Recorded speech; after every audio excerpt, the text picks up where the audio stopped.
एक बार फिर देवर्षि नारद के मन में यह अभिमान पैदा हो गया कि वे ही भगवान विष्णु के सबसे बड़े भक्त हैं।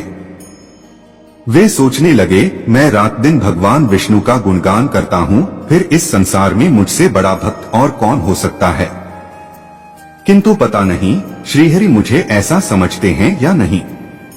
यह विचार कर नारद भगवान विष्णु के पास क्षीर सागर में पहुँचे और उन्हें प्रणाम किया। विष्णु जी बोले, आओ नारद, कहो कैसे आना हुआ।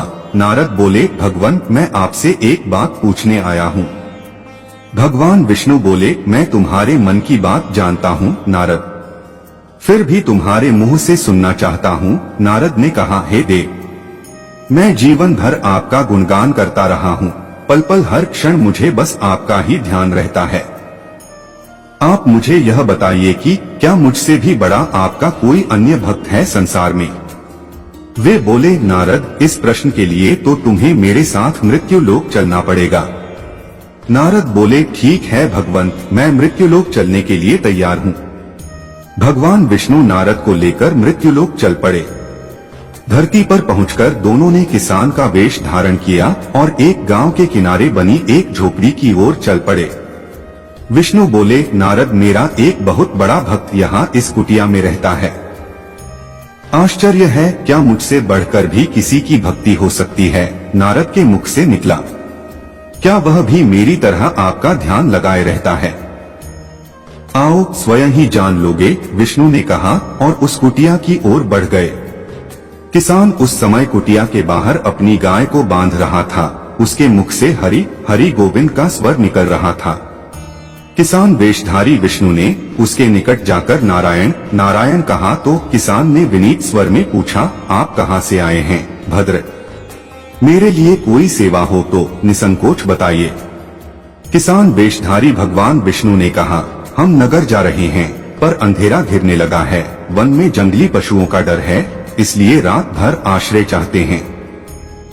किसान ने प्रसन्न भाव से कहा, मेरी कुटिया में आपका स्वागत है भद्र, और जो रखा सूखा घर में है आपके लिए हाजिर है।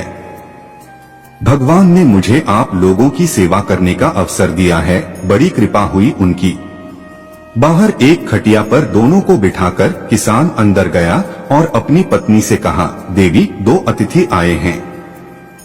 किसान की पत्नी उस समय अपने बच्चों को भोजन परोस रही थी। धीरे से आटे का बर्तन दिखाती हुई बोली, घर में इतना सा ही आटा है और ये बच्चे और भोजन मांग रहे हैं। किसान बोला, कोई बात नहीं, हम अतिथियों को भरपेट भोजन कराएंगे, तुम बच्चों को आज कांजी बनाकर पिला देना। नारद और भगवान विष्णु ने उन दोनों का सारा वार्तालाप सुना, फिर भी परीक्षा के लिए भोजन की थाली पर बैठ गए। जब दोनों भरपेट भोजन कर चुके तो नारद सोचने लगे, यह सीधा साधा गृहस्थ भगवान का सबसे बड़ा भक्त कैसे हो सकता है।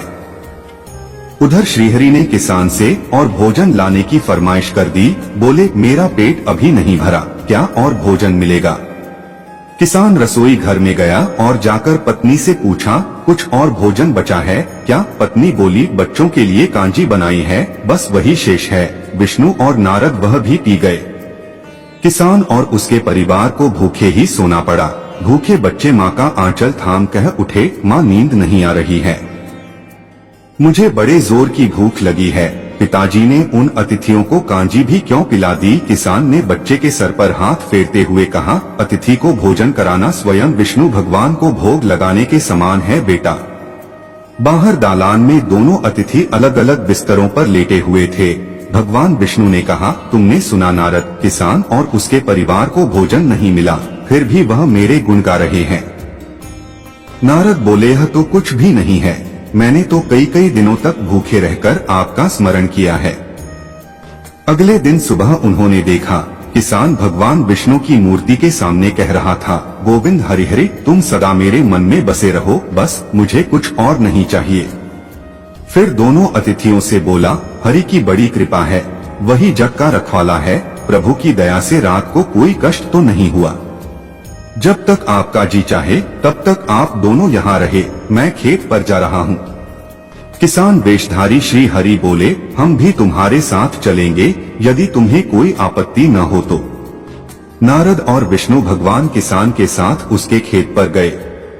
किसान बोला, यही है अपना खेत, अब मैं अपना काम करूंगा। गोविंद हरि हरि। नारद बोले, तुम तो सत्पुरुष हो, भगवान के बड़े भक्त हो, हर घड़ी उनका नाम लेते रहते हो। किसान बोला, अरे कहाँ, काम से जब भी थोड़ा बहुत समय मिलता है तभी उनका नाम लेता हूँ। नारद ने पूछा, कब कब मिलता है समय? किसान बोला, सुबह उठता हूँ तब, रात को सोता हूँ तब, और दिन में जब भी काम से समय मिल जाए। ओह समझा, नारद के मुख से निकला। दोनों जब किसान से विदा लेकर चले तो नारद ने व्यंग्यात्मक स्वर में कहा, आपने सुना भगवान, वह सुबह शाम 2 बार ही आपका स्मरण करता है, जबकि मैं हर समय ध्यान करता हूँ, फिर भी आप उसे महान भक्त बताते हैं। नारद की बात सुनकर श्रीहरि चुप रहे, किंतु मन ही मन उन्होंने कहा, कारण भी जान जाओगे नारद। विष्णु ने एक कलश को तेल से लबालब भरकर नारद को दे दिया और बोले, नारद इसे अपने सिर पर रखकर बिना हाथ लगाए सामने वाली पहाड़ी तक ले चलो। ध्यान रहे इस कलश में रखे तेल की एक बूंद भी जमीन पर गिरने न पाए। नारद बोले, यह कार्य सहज तो नहीं है। यह कहकर नारद ने कलश सिर पर रख लिया और पहाड़ी की ओर चल दिए। नारद पहाड़ी तक गए और लौट आए। विष्णु बोले, लौट आए नारद, ठीक है, अब यह बताओ कि इतनी दूर जाने और आने में तुमने कितनी बार मेरा स्मरण किया है? नारद बोले, एक बार भी नहीं भगवान।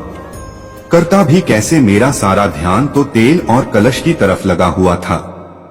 श्रीहरि बोले, तब तुम ही सोचो, वह किसान दिन भर कठिन परिश्रम करता है, फिर भी 2-4 बार मेरा स्मरण जरूर करता है, और तुम एक बार भी मेरा स्मरण नहीं कर पाए। विष्णु की बात सुनकर नारद के अंतर्चक्षु खुल गए। वह श्रीहरि के चरणों में गिरकर बोले, मान गया प्रभु। जो संसार के झंझटों में रहकर भी आपका स्मरण करते हैं, वे ही सबसे बड़े भक्त हैं। सनातन धर्म की जय।